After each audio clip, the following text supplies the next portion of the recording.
Estamos nosotros esta noche en Mentiras Verdaderas en vivo y en directo como siempre. Lo que te vamos a presentar a continuación es una nota introductoria del caso que hablaremos a continuación. Se dijo que había sido un intercambio de balas, que había sido un enfrentamiento. Después se supo las condiciones en las cuales había muerto realmente la persona de la cual nos enfocaremos en los próximos minutos. La nota de contexto y el regreso. Periodistas que están llevando a cabo esta investigación y la madre del protagonista.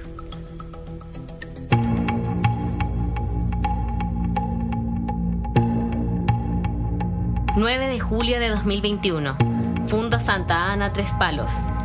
El órgano de resistencia territorial Lafkenche Leftraru realizaba una acción de sabotaje contra la forestal Mininco, que resultó con el asesinato del huichafe Pablo Marchant Gutiérrez, joven de 28 años y miembro de la coordinadora Arauco Mayeco. ¡Agarraron a uno! ¡Agarraron a uno! Un audio que se difundió por redes sociales fue el de un trabajador de la forestal Mininco, que exclamaba que agarraron a uno. ¿Pero a quién atraparon? Las informaciones preliminares aseguraban que quien había fallecido era Ernesto Yaitul, hijo del líder de la CAM, Héctor Yaitul. Y miembros de las comunidades mapuche comenzaban a lamentar el deceso. Hoy día nos hemos acabado de enterar de la lamentable caída de nuestro hermano en combate, Ernesto Yaitul, hijo de Héctor Yaitul, y por ello queremos hacer un llamado amplio hoy día a repudiar la presencia forestal en nuestros territorios. Pero en la madrugada del 10 de julio se confirmaba que el cuerpo correspondía a Pablo Marchant, que vivía con la familia Yaitul y que tenía su carnet de identidad entre sus pertenencias.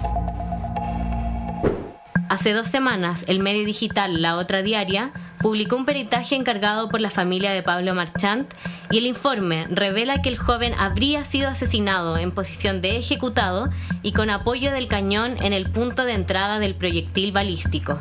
Llama la atención la posición de las extremidades inferiores del occiso, las que se encuentran flexionadas a la altura de las rodillas, lo que hace presumir que éstas se encontraban flexionadas al momento de recibir el impacto balístico y en posición de no poder extenderse, lo que ocurriría solo al encontrarse el cuerpo en posición arrodillado con la cabeza inclinada hacia abajo. La Fiscalía, por su parte, calificó de contradictorias las conclusiones de este peritaje. No conocemos este metaperitaje. No sabemos cómo es la forma en que se llega a esas conclusiones, que son distintas, incluso contradictorias con el informe de autopsia que fue incorporado por el Servicio Médico Legal. Creo que es necesario contar con todos los antecedentes antes de tomar una decisión tan relevante penalmente como es la formalización. La Otra Diaria accedió al extracto del diálogo radial que mantuvo Carabineros durante la tarde y noche del viernes 9 de julio y deja entrever incoherencias entre las escuchas y las declaraciones que dieron los carabineros involucrados. Este lamentable hecho aún no concluye sus investigaciones en el Ministerio Público y hoy su familia pide celeridad en un caso que está lleno de discordancias y que se suma a los asesinatos de otros comuneros mapuche que murieron reivindicando la lucha de su pueblo. Hoy estamos junto a las periodistas Carolina Rojas y Josefa Barraza y a la madre de Pablo, Miriam Gutiérrez, para despejar todas las interrogantes del caso. ¿Quién dice la verdad? ¿Por qué las autoridades dieron por muerto a Ernesto Yaitul si Pablo tenía su carnet entre sus pertenencias? ¿Por qué a la madre de Marchant no la dejaron entrar al servicio médico legal a ver el cuerpo de su hijo?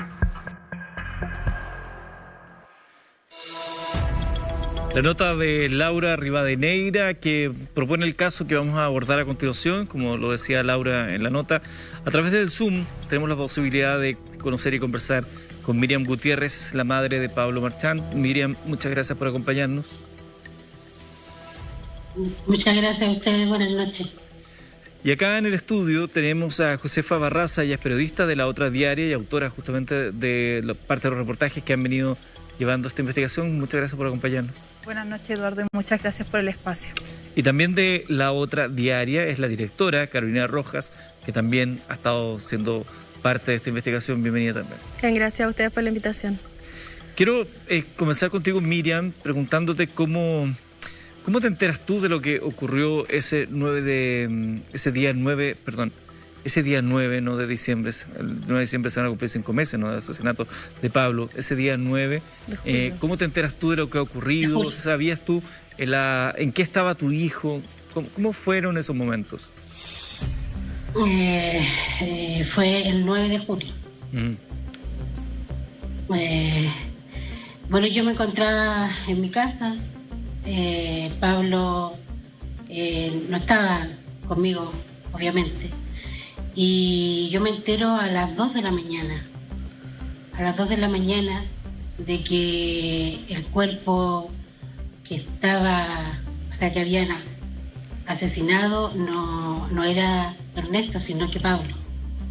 Yo me había enterado como a las 10 de la noche por una hermana que me llamó que habían asesinado a Ernesto. Yo me preocupé porque yo sabía que él era amigo de Pablo. Entonces llamé a Pablo y no tuve respuesta y pensé que estaba en un lugar que no tenía red y no tenía con quién más comunicarme en ese minuto. Entonces esperé que me devolviera el llamado, pero siempre inquieta porque no respondía a los llamados que yo hacía. Entonces esperé y tipo 12 me fui a dormir esperando. Entonces a las 2 de la mañana más o menos me llaman de las comunidades y me avisan de que no era Ernesto, sino que era Pablo, que habían asesinado. ¿Qué pensaste respecto? ¿Qué pensaste? Porque se habló de un enfrentamiento, entendiendo que tu hijo era militante de un órgano de resistencia territorial de la CAM. Cuando se habló de un enfrentamiento, que fue la primera tesis que se planteó oficialmente, ¿no? ¿Qué te dijo tu corazón? ¿Creíste que efectivamente pudo haber sido un enfrentamiento la causa de muerte de tu hijo? Es que en ese minuto yo no pensé nada, o sea, yo lo único que escuché era que Pablo estaba muerto, no pensé nada, yo no entendía nada, absolutamente nada. Yo sabía que Pablo se había ido para Temuco, para las comunidades, ayudar, pero no me imaginé que lo iban a matar, no, en ningún minuto, no lo pensé y para mí fue doloroso y terrible enterarme así. Y lo que hicimos fue partir porque en ese minuto nos dijeron de que había que estar en el servicio médico legal. Claro. Para que nos dijeron las comunidades, porque no me llamó ni carabinero, ni fiscalía, nadie me llamó, ni policía, nadie, nada. Miriam, tú dices que sabías que tu hijo había ido a ayudar en las comunidades. ¿Tú sabías que él estaba trabajando o que él colaboraba con este órgano dependiente de la CAM? No. Yo sabía, por lo que él me conversaba, de que él ayudaba a las comunidades a la reconstrucción de sus tierras, a reconstruir sus tierras, a trabajarlas, porque eso es lo que hace la CAM, aparte de recuperar tierras, pero yo no sabía que pertenecía a la CAM, porque él no me lo dijo en ese minuto, o sea, no me lo dijo nunca. Yo creo que fue por un tema de protegerme, para no preocuparme, pero en ese minuto yo solo sabía de que él ayudaba a las comunidades a reconstruir, claro, a trabajar, porque trabajaba en diferentes comunidades, pero no, yo no sabía, yo me entero cuando llego allá. Correcto.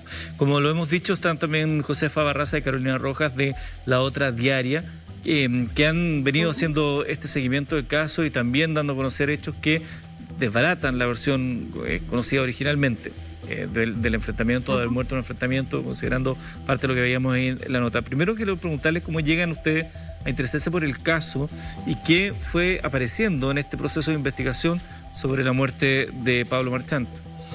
Nosotras llegamos al caso con Carolina porque es un reportaje en conjunto, 3 disparos en el bosque, Llegamos al caso porque habían pasado ya 4 meses desde la muerte, el asesinato de Pablo Marchán, y desde Fiscalía había 0 avance en la investigación. Un par de diligencias se habían realizado en cuanto a la entrega de algunos informes de la PDI, protocolo de autopsia, pero más allá de eso no se había ni siquiera formalizado la investigación, no estaban los carabineros formalizados, incluso ellos siguen en servicio, y con Carolina empezamos a conversar el tema porque como el enfoque de la otra diaria son comunidad indígena, nosotros dijimos algo tenemos que hacer, ya que algo debe estar pasando en el caso, no es posible que no haya ningún tipo de actividad, y nos comunicamos con el abogado de Miriam, que es Rodrigo Román, quien también pertenece a la Defensoría Popular, y él nos comenta que existe un preinforme metapericial. Y en este preinforme, el que es realizado por el tanatólogo Bernardo Morales, ex director del Servicio Médico Legal, y que tiene vasta trayectoria en investigación, pericias sobre casos de violación a los derechos humanos, siendo el más reciente el incendio de Kaiser. Él realiza este informe, y un informe muy largo, con muchos antecedentes técnicos, algunas palabras que con Carolina no conocíamos, así que también tuvimos que relacionarnos con los conceptos tanatológicos, y las conclusiones de este preinforme son que Pablo había sido ejecutado de rodillas y con la escopeta apoyada en el cráneo. Y cuando nosotras leemos estos resultados, que no son tan solamente el de que él había sido ejecutado, sino que también contradicen las versiones de los carabineros, que recordemos que los 2 carabineros implicados directamente en la muerte de Pablo son el cabo Hugo Huenchuvil y el sargento segundo Eduardo Mora, que son los que estaban ahí. Tengo aquí el preinforme metapericial forense criminalístico realizado por Bernardo Morales, tanatólogo. Voy a leer una parte a propósito para apoyar lo que estaba diciendo. La tipología de las lesiones que provocan la muerte de Marchán Gutiérrez y el análisis y correlación criminodinámica de las mismas permiten plantear un mecanismo de ejecución. Continúa y más adelante dice, llama la atención la posición de las extremidades inferiores del occiso, las que se encuentran flexionadas a la altura de las rodillas, lo que hace presumir que éstas se encontraban flexionadas al momento de recibir el impacto balístico y en posición de no poder extenderse, lo que ocurría solo al encontrarse en el cuerpo en posición arrodillado con la cabeza inclinada hacia abajo. Además, especifica que no es lógico y contradictorio lo declarado por Huenchuvil con respecto a la distancia al momento de disparar, 3 metros, puesto que lo ubica convenientemente en el punto de hallazgo del cartucho del proyectil disparado por su escopeta, y tampoco es posible que el cartucho encontrado a medio del camino hubiera rodado hasta ese punto, ya que se trata de un camino forestal con barro suelto, donde lo que cae en él se entierra de inmediato en el punto de caída, y por la misma pendiente del camino habría estado en otra ubicación. Eso es parte de lo que dice este preinforme metapericial. Sí. Y que desbarata esta tesis de un enfrentamiento. Sí, y dicho eso, yo creo que es importante contextualizar una frase que es súper certera que dice, miren en el reportaje, que es cuando los agentes del Estado actúan por fuera de los estándares permitidos con el uso de fuerza desproporcionada. Las consecuencias pueden ser esta, ¿no es cierto? Una ejecución extrajudicial, o puede ser el hostigamiento constante que reciben algunas comunidades. Y la violencia se mantiene de una manera constante, con alto y bajo, y cuando se exacerba el discurso del terrorismo y ya está el mantra de la delincuencia, el robo de madera, ocurre en esta situación. Un segundo motivo de interés público de este reportaje es algo que se viene denunciando hace tiempo en las comunidades, que es la actuación de civiles en conjunto con la policía. O sea, aquí hubo un operativo, hubo carabineros que se subieron, digamos, a una camioneta de una empresa de seguridad y que tuvo como consecuencia una ejecución extrajudicial. Yo creo que eso es lo más preocupante, porque son denuncias que vienen también desde hace mucho tiempo, en que ciertos territorios, ¿no es cierto?, donde está Mininco, se han convertido como en especie de cuarteles finalmente, ¿no es cierto? Bueno, eso como contextualizando el tema, digamos. Incluso sumando lo que dice Carolina, la querella que presenta Rodrigo Román en nombre de Miriam, que es una querella que se presentó el 23 de noviembre, sí, fue hace muy poco y fue declarada admisible el 25. Esa querella es en contra de Hugo Huenchuvil, Eduardo Mora y Guillermo Santander. Ustedes deben preguntarse quién es Guillermo Santander. Es el conductor de la camioneta Chevrolet, que es de la empresa privada de seguridad que trabaja para la Forestal Mininco. JM Ñuble. Sí, JM Ñuble. Entonces, ¿qué ocurre acá? Que lo que nos explicaba Rodrigo Román es que no es posible que 2 agentes del Estado estén realizando una ronda porque para quienes a lo mejor recién se están sumando y no entienden lo que estamos hablando, y en el reportaje se explicó que que Fiscalía había puesto una orden de protección a favor de la forestal, orden de protección que estuvo vigente desde el 14 de junio hasta el 14 de julio, el que conlleva que en la forestal iba a haber 2 puntos fijos nocturnos y diurnos con presencia policial. Es decir, iban a haber 4 carabineros en la forestal custodiando el lugar en caso de algún atentado. Esa es como la explicación que se da. Por eso se habla de 4 carabineros, que son Hugo Huenchuvir, Eduardo Mora, Javier Minte y Edison Ancamil. Edison Ancamil y Minte estaban en el container con los trabajadores, por eso se relaciona directamente con el asesinato de Pablo a Eduardo Mora y a Hugo Huenchuvir. Como autor material. Como autor material. Lo que pasa es que Eduardo Mora, ¿por qué solamente se dice que Hugo Huenchuvir disparó? Porque Eduardo Mora estaba a su costado izquierdo. Y aquí es una de las contradicciones más importantes que señala el tanatólogo Morales, que es que Hugo Huenchuvir, cuando declaración que tuvimos acceso exclusivo, dice que Hugo Huenchuvir dice que cuando siente un movimiento en los matorrales, se da cuenta que está Pablo con una escopeta apuntándolo en forma como cizagueante para dispararle, y que por eso él le dispara a 3 metros y lo mata. Pero lo más contradictorio es que cómo Pablo estaba apuntando a Hugo Huenchuvir, siendo que Pablo había recibido un impacto de proyectil en su brazo derecho.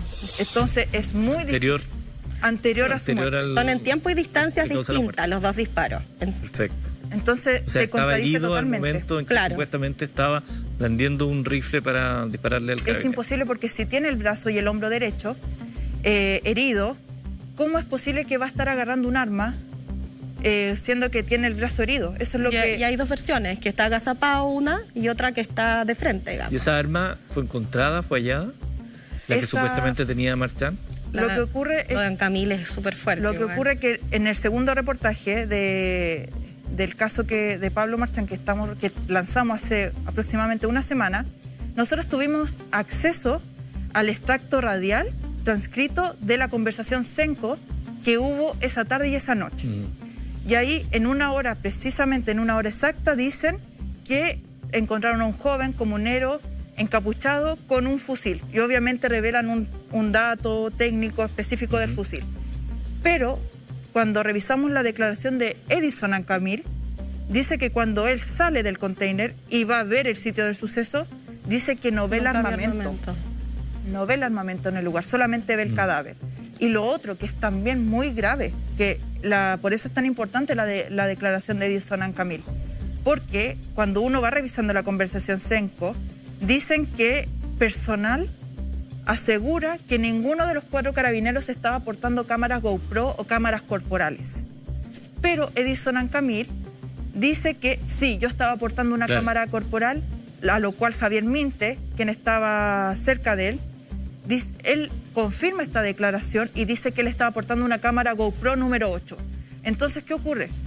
Tanto las declaraciones de los carabineros como los extractos de Senco revelan una serie de contradicciones. Que ya había pasado antes igual, ¿no? Que lo pudimos ver en el caso Catrillanca también, ¿no? Es como un poco lo mismo, donde hay de nuevo el periodismo independiente de Vela, y si no hubiese sido en ese tiempo gracias a CIPER, ¿no es cierto?, que revela las imágenes, todavía no sabríamos cómo murió Catrillanca. Digamos, y acá pasa algo similar. Carolina y Josefa, quiero volver con Miriam, tratando de reconstruir también el aspecto humano, familiar, de la muerte de Pablo Marchán, más allá de la investigación, que evidentemente es muy relevante y que vaya tomando claridad.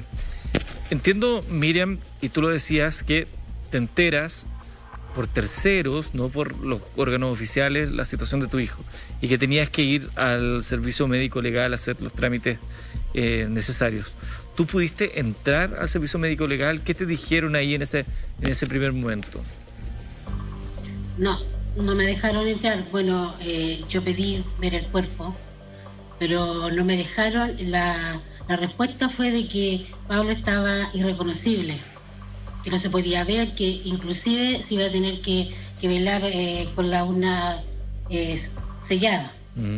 Y obviamente al decirme eso no iba a querer verlo así. Y lo que sí, había más familiares que podían haber estado, y a él se le practicó, o sea, se le dio el protocolo de Minnesota, que dice que sí debe haber un familiar en la autopsia, y sin embargo no nos dejaron entrar. No hubo nadie, a la doctora. No hubo nadie, ni un representante de la familia de Pablo al momento de la autopsia. No, nadie. Y ahí adentro había mucho personal. Lo otro que me dijeron que por protocolo de COVID, etcétera. O sea, un sinnúmero de cosas, de excusas para que yo no entrara. Y que tenía que esperar a la doctora. Después sale ella y me dice de que Pablo está con su cara intacta, que sí se puede ver. O sea, que se puede ver en la una con abierta, y que él tiene, o sea, lo que le produjo la muerte fue un disparo en el lado derecho en el cráneo. Y lo otro que me dice, porque yo le pregunto qué más pudo ver, qué más pudo recabar en la autopsia, que me dijera algo más, y me dice, yo envié ciertas cositas, unas pequeñas cosas que le pueden servir para la investigación. Fue todo lo que me dijo. Y después yo pedí vestirlo para despedirme de él, para estar con él. Tampoco se me dejó, que por protocolo COVID, que solamente funeraria podía vestirlo. En ningún minuto me dejaron verlo. Ustedes también denunciaron, Miriam, la lentitud del proceso de la investigación. ¿Qué respuesta tuvieron ante esa denuncia y si han tenido alguna información nueva de la investigación? Antes de los 4 meses yo había tenido solamente un encuentro con el fiscal, que fue cuando nos entregó los informes de servicio médico legal y el de carabinero. Y faltaba el policial, y después de que se informó esto del tanatólogo, el metaperitaje, a la semana me llamó de que sí había llegado el informe policial y que se lo iba a hacer llegar a mi abogado. Hasta el día de hoy todavía no nada. Entonces, estamos igual. Uh-huh. Vuelvo acá entonces al estudio con la directora y con la periodista de la otra diaria que ha llevado a cabo esta investigación, Josefa Barraza y Carolina Rojas. Punto interesante también dentro de lo que se conoció en un primer momento fuera esta confusión, ¿no? Que se habló en primer minuto de Ernesto Yaitul, hijo de Héctor Yaitul, como la persona que había fallecido. Y uno se pregunta si era posible que se hiciera que se confundieran de esa manera, considerando que, hasta donde yo sé, Pablo Marchant andaba con sus documentos de identidad al momento de su muerte. Y eso es tan fuerte de ver y de escuchar a Miriam, que cuando uno ve las declaraciones y todo, solo ahí recién uno logra ver que sí portaba el carnet de identidad. Y lo que pudimos hablar con Héctor Yaitul es que hay un cierto grado de infiltración medio, digamos, que es lo que él dice, porque ambos se parecían mucho, eran muy cercanos, y este grado de infiltración permitiría reconocer a ciertas personas, ¿no es cierto?, de la CAM por sus ropajes, por sus características físicas, pero su opinión, su tesis es que se equivocan, ¿no es cierto? Y que por eso, hasta cierta hora de la madrugada, si no es que Héctor Yaitul va hasta la zona, por cierto que estaba resguardada por carabineros, el sitio del suceso, se empiezan a despejar recién las dudas en la madrugada, y lo más extraño de todo es que desde la misma fiscalía informan que es Ernesto, digamos, ¿no? Todo el tiempo, y nunca que es Pablo Marchant, que es lo más extraño del caso. Sumando a eso, la conversación Senco, lo más extraño es que en ningún momento se habla de Ernesto Yaitul. O sea, en la comunicación que hay entre los carabineros, en ningún momento dicen es Ernesto. Y solamente mencionan a Héctor Yaitul ya como familiar del fallecido. Y eso es sumamente, no sé, por lo menos para nosotros nos llama poderosamente la atención, ya que cuando hablamos con Héctor Yaitul, él nos explica que incluso él se enteró primero por redes sociales de que había muerto su hijo, y que supuestamente había muerto su hijo, y que luego él recibe la llamada del fiscal, y el fiscal le confirma que había muerto Ernesto. Y a través de la transcripción nos enteramos de que el fiscal que estuvo ese día, en el fondo era el fiscal Mauricio San Martín. Y lo que también nos explica Héctor es que él considera esto como un mensaje tenebroso, ya que él va al sitio del suceso, él va al Fundo Santa Ana, Tres Palos, y cuando llega al tipo 11 y media de la noche, tiene que ir en compañía de la pareja de Nano, Ernesto, y recién ahí cuando llegan, ven el cuerpo, se dan cuenta que no es Ernesto, sino que Pablo. Y también lo otro que es, como tú decías, Eduardo, Pablo estaba en sus pertenencias, en su billetera estaba portando su carnet de identidad y su cuenta RUT. Traía 2 identificaciones.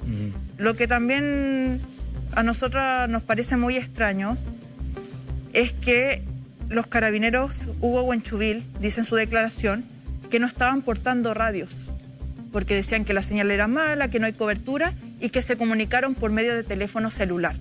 Incluso uno de los carabineros, no me acuerdo si fue Eduardo Mora o Hugo Huenchuvil, estaría suponiendo si recuerdo el nombre, pero dijo que realizaron videollamadas desde el sitio del suceso para comunicarse, ya que no tenían radio. Y eso revela que hubo una comunicación paralela esa tarde, ese viernes 9 de julio, en Carabineros, en la institución, siendo que hay una central de comunicaciones donde todo queda registrado, por algo nosotros tenemos la transcripción, pero ¿qué pasó con esa comunicación paralela? O sea, a mí me hace recordar mucho el caso de los intramarchas, ya que ahí también se reveló que hubo una comunicación paralela por vía WhatsApp entre los funcionarios. Y acá estamos enfrente del mismo caso, la misma situación. Pero la diligencia igual que queda en cuestión es que en algún momento tienen comunicación con el general Carlos González, que les dice que cuiden el sitio del suceso y que puede haber sido, o sea, la familia, por supuesto, y el abogado tienen dudas respecto a esta diligencia, puesto que estaban ahí pudiendo haber armado, teniendo todo este tiempo, ¿no es cierto?, para favorecer la versión del autor material del crimen, digamos. Entonces eso es bastante como irregular dentro de todas las contradicciones que existen dentro del caso. Y todas las irregularidades del caso, o sea, por algo nosotras seguimos en el caso, por eso estamos investigando, el periodismo independiente por eso está investigando el caso de Pablo Marchán, ya que es sumamente necesario esclarecer lo que pasó esa tarde, por supuesto, sobre todo para la familia. Yo creo que eso es lo que más a nosotras nos mueve en cuanto al caso de Pablo Marchán. Faltan 10 minutos para que sea, 5 minutos para que sea la medianoche. Me gustaría con Miriam también, al regreso de la pausa, hablar de cómo han ustedes sobrellevado en términos emocionales lo que ha significado todo este episodio. Entiendo que tu otro hijo de 10 años está yendo al psicólogo. Me gustaría que habláramos también de ese drama humano que queda detrás de un hecho noticioso, pero también vamos a seguir conociendo alcances de esta investigación independiente de periodistas que está dando a conocer nuevas luces sobre el caso Muerte. Entonces hacemos una pausa, regresamos en Mentiras Verdaderas.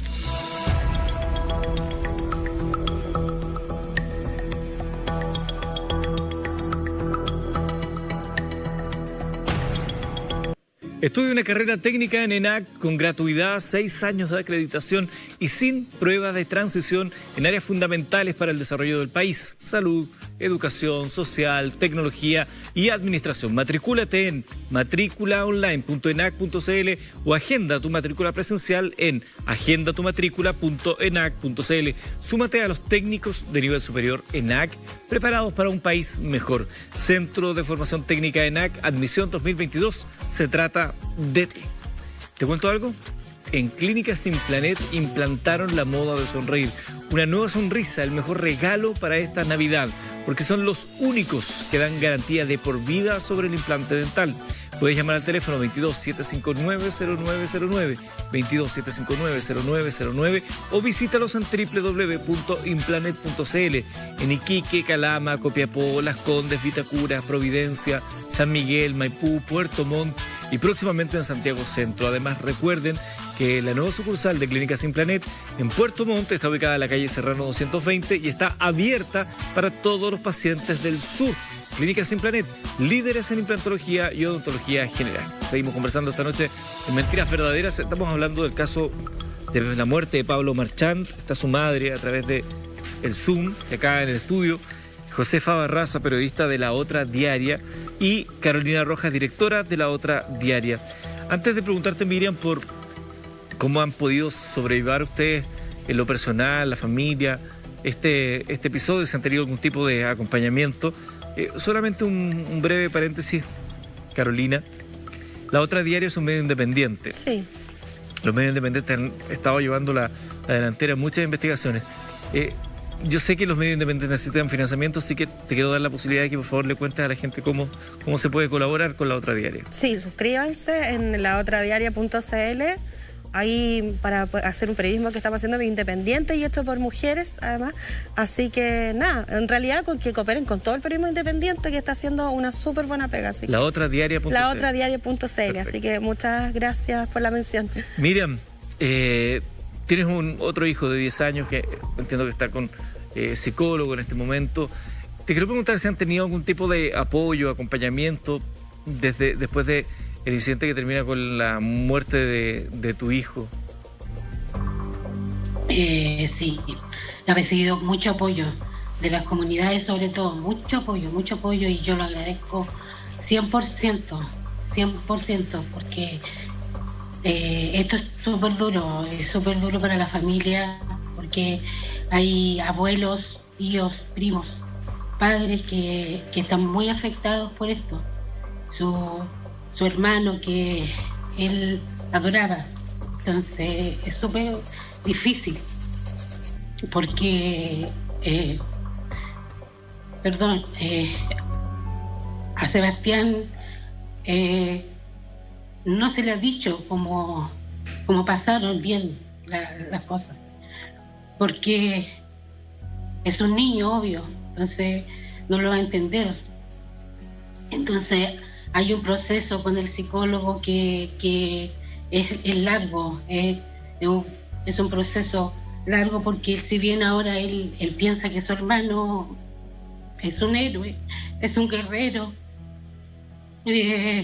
no va a entender ahora cómo pasaron esas cosas. Entonces es un proceso largo.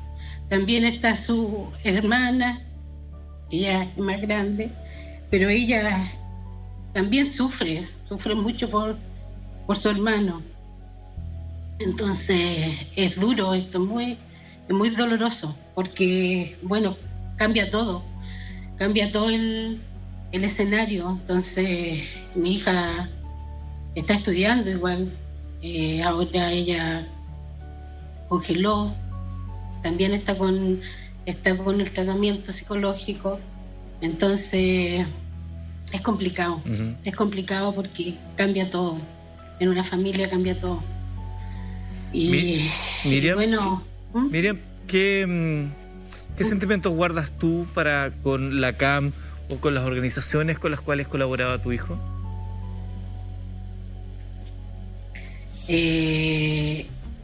Gratitud, en el sentido de que ellos me dieron todo el apoyo. Desde el momento que yo llegué allá, ellos se acercaron a mí y me explicaron lo que hacía Pablo. Aparte él a mí me explicaba de una u otra forma. En su minuto yo no lo entendí, porque uno a veces se deja llevar por lo que dicen medios, lo que les conviene, obviamente, y entonces como que no entiende mucho. Y él me lo hacía ver y me decía, infórmate, mamá, pero no a través de la tele, de lo que dicen algunos medios. Entonces, claro, en su minuto yo no lo entendía, pero una vez que pasó esto, yo empecé a meterme en el asunto, a investigar, visité comunidades, empecé a informarme de otra forma, de la manera que era correcta informarse, y entendí muchas cosas que me decía él, porque él siempre buscó vías de lucha para ayudar a las personas de una manera digna. Entonces, yo lo que tengo con las comunidades es gratitud, porque si bien Pablo nos dejó y todo, me dejó un pueblo, otra familia que ha sido maravillosa con nosotros, con toda la familia. Ellos están pendientes de nosotros y mucha gente. Yo no me imaginé esto, no me lo imaginé que mi hijo me iba a entregar tanto después de eso tan horrible que le pasó. Miriam, nunca me lo pude haber imaginado. Miriam Gutiérrez, la madre de Pablo Marchán, conversando esta noche con nosotros. Mentiras Verdaderas. Muchas gracias, Miriam, también por aceptar la invitación y poder conversar. Lo mismo a Josefa Barraza, periodista, y a Carolina Rojas, directora de La Otra Diaria, que están llevando a cabo esta investigación.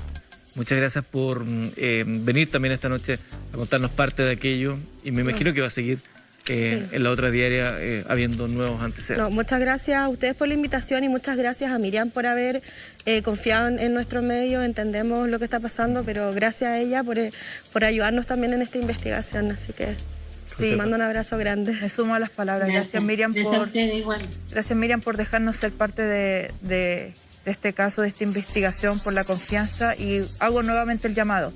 Suscríbanse a La Otra Diaria, ya que el periodismo independiente no lo hacen tan solo las periodistas y los periodistas, sino que el periodismo independiente lo hacemos entre todas y todos. Gracias también a ustedes por permitirnos entrar a su casa para hablar de Chile en Mentiras Verdaderas. Muchísimas gracias. Será hasta mañana martes, acá en La Red. Chao.